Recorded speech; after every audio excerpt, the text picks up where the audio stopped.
ಸಗಣಿ ಹುಳ ಕಚ್ಚಿದ್ದರಿಂದ ವೃದ್ಧರೊಬ್ಬರು ಸಾವನ್ನಪ್ಪಿರುವ ಘಟನೆ ಪಾವಗಡ ಗ್ರಾಮಾಂತರದ ಬೀರಪ್ಪ ಗ್ರಾಮದಲ್ಲಿ ಜರುಗಿದೆ.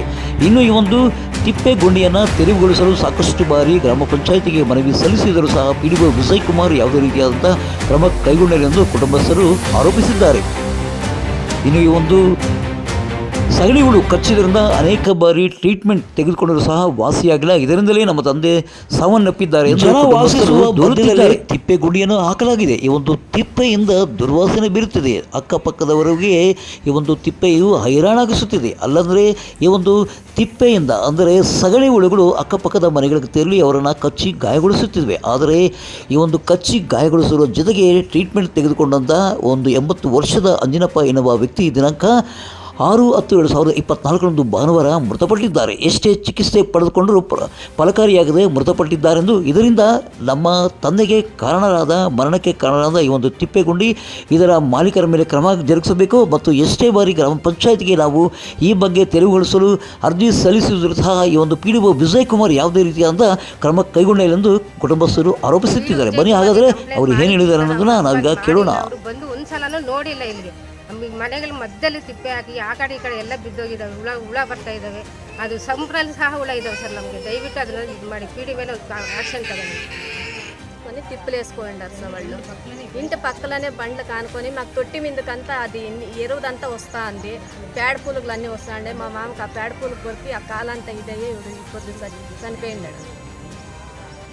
ఎన్నిసార్లు ఇది చేసినా కానీ ఎనుకోట్లు కట్టేస్తా అంటారు. దావిడిస్తా అండే మాకు బాలంతనే మేము మా బిడ్డ డెలివరీ అయినప్పుడు కానీ వాళ్ళని చెప్పినా కానీ ఎనుకోట్లు అన్నీ అడ్డం కట్టేస్తా అంటారు సార్ వాళ్ళు. మేమేం చేసినా కానీ మాకు బాత్రూమ్ కట్టిండారు రోడ్లో. నేను 6 కుంట్లు ఇడిచిపెట్టేసి మాకు 20 అడీలు రోడ్డు ఉంది. 20 అడీల్లోన తొట్టినో బాత్రూము అన్నీ కట్టుకోండారు వాళ్ళు. పీకేమంటే పీకేస్తా అనలేదు. మేము పీడిఓకి ఒక అర్జీ ఇచ్చినాము.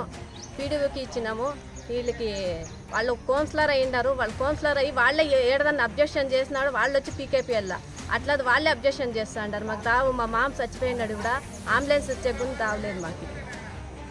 ಪುರಸಭೆ ಮಾಜಿ ಅಧ್ಯಕ್ಷರು ನನ್ನ ಹೆಸರು ಲಕ್ಷ್ಮೀದೇವಿ.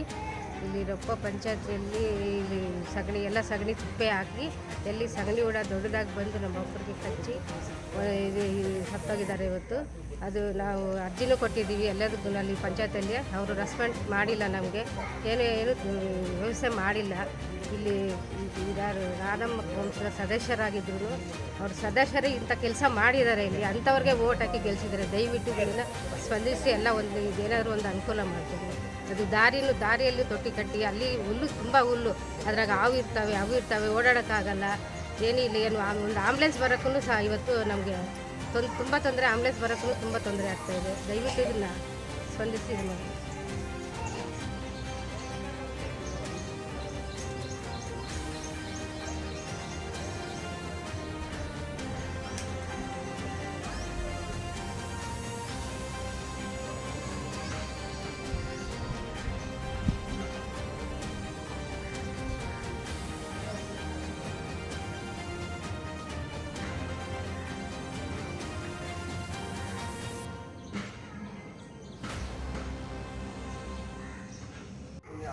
ಪಿಡಿಒ ವಿಜಯ್ ಕುಮಾರ್ಗೆ ಕಂಪ್ಲೇಂಟ್ ಮಾಡಿದ್ದೀವಿ ಸರ್. ಅವ್ರು ರೆಸ್ಪಾನ್ಸ್ ಮಾಡಿಲ್ಲ. ಅವರು ಬಂದು ಒಂದು ಸಲನೂ ನೋಡಿಲ್ಲ ಇಲ್ಲಿಗೆ.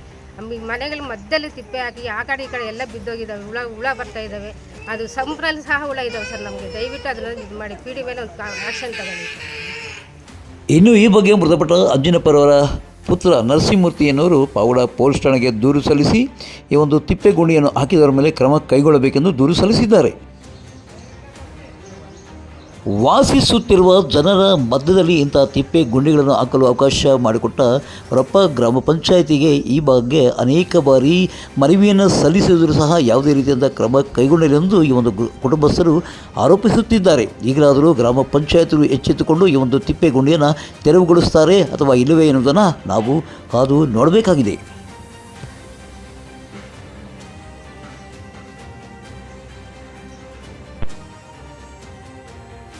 ಇತ್ತೀಚೆಗೆ ಪಾವಗಡದಲ್ಲಿ ಬೈಕ್ ಕಳ್ಳತನಗಳ ಪ್ರಕರಣಗಳು ಹೆಚ್ಚಾಗುತ್ತಿವೆ. ಇದಕ್ಕೆ ತಾಜಾ ಉದಾಹರಣೆ ಎಂಬಂತೆ ಪಾವಗಡ ಪಟ್ಟಣದ ರಘು ಎನ್ನುವರ ಬೈಕನ್ನು ಶನಿವಾರ ರಾತ್ರಿ 10:30ಗೆ ಎಗರಿಸಿಕೊಂಡು ಅವನು ರಾಜಾರೋಷವಾಗಿ ಬೈಕನ್ನು ಚಲಾಯಿಸಿಕೊಂಡು ಹೋಗುತ್ತಿರುವ ದೃಶ್ಯ ಈಗ CCTVಯಲ್ಲಿ ಸೆರೆಯಾಗಿದೆ. ಬನ್ನಿ ಹಾಗಾದರೆ ನೋಡೋಣ ಈ ಒಂದು ದೃಶ್ಯವನ್ನು.